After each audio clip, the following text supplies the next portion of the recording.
या ये notice Ladakh administration और जोधपुर जेल को भी नोटिस जारी किया गया है। 14 अक्टूबर को अगली सुनवाई होने वाली है। तो 14 अक्टूबर अगली तारीख दे दी गई है। सुनवाई हुई, इंतजार था। उनकी पत्नी के द्वारा याचिका दायर की गई थी। कई आरोप भी लगाए गए थे कि उनकी तरफ से ये भी कहा गया था कि जिस व्यक्ति ने देश के लिए इतना काम किया वो अचानक से देशद्रोही कैसे हो गया। 24-25 सितंबर को जो लेख की तस्वीरें सामने आई थी, उसके बाद से आपको बता दें कि पर्यावरणविद सोनम वांगचुक पर जो आरोप लगा था कि भड़काऊ भाषण उनकी तरफ से दिया गया है और उसके बाद उन्हें गिरफ्तार किया गया, जोधपुर जेल में उनको डाला गया और उनसे मिलने की अनुमति नहीं थी। लेकिन उनके भाई और उनके वकील ने मुलाकात की है, जिसके बाद उन्होंने मैसेज पहुंचाया कि वो बिल्कुल ठीक हैं। और अब सुप्रीम कोर्ट में इस मामले में सुनवाई हुई है और सुप्रीम कोर्ट की अगली तारीख 14 अक्टूबर है। खुर्रम हमारे सहयोगी इस खबर पर जानकारी के साथ मौजूद हैं।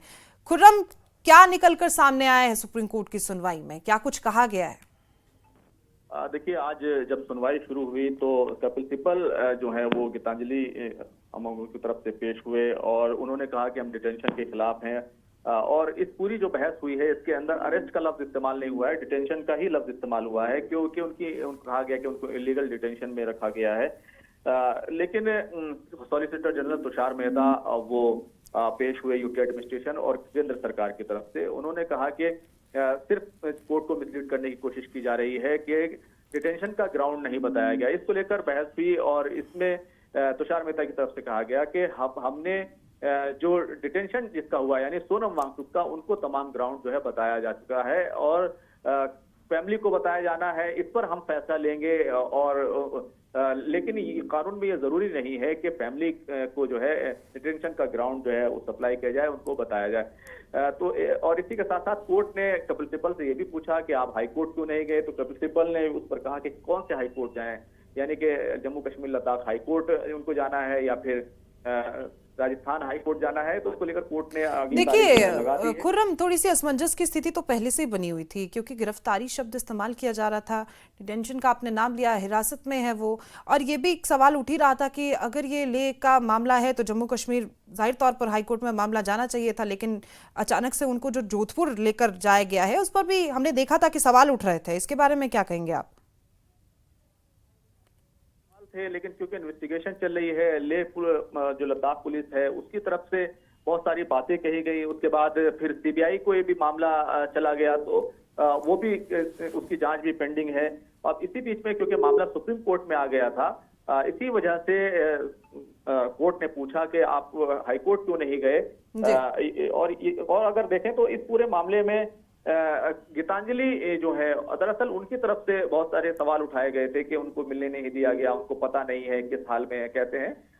तो कोर्ट में तुषार मेहता की तरफ से बताया गया कि उनके बड़े भाई ने उनसे मुलाकात की है, जिस पर कपिल सिब्बल ने कहा कि मुलाकात नहीं हुई है, सिर्फ जो है उनसे वॉइस जो है इंटरकॉम के थ्रू जो है उनकी बातचीत कराई गई है।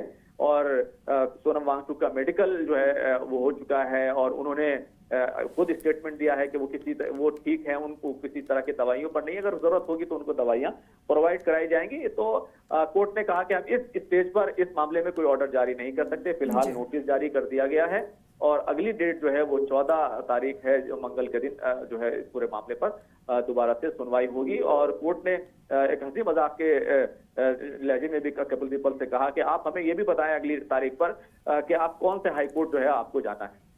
बहुत बहुत शुक्रिया खुर्रम आपकी जानकारी के लिए। तो आपको बता दें कि सोनम वांगचुक का जो बयान सामने आया था कि उनके भाई और वकील ने मुलाकात की, उसके बाद उनकी तरफ से कहा गया था कि अभी वो और जेल में रहने के लिए तैयार है जब तक उन्हें लद्दाख को राज्य का दर्जा नहीं मिलता और छठी अनुसूची में डाला जाता। केडी और एपेक्स बॉडी के सदस्य बात करेंगे, उसके बाद ही कोई नतीजा निकलकर सामने आएगा, ऐसा उनकी तरफ से कहा गया था।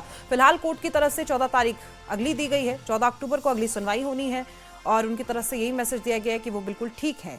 और याचिका आपको बता दें कि उनकी पत्नी की तरफ से दायर की गई थी, जिसके बाद सुप्रीम कोर्ट में सुनवाई हुई।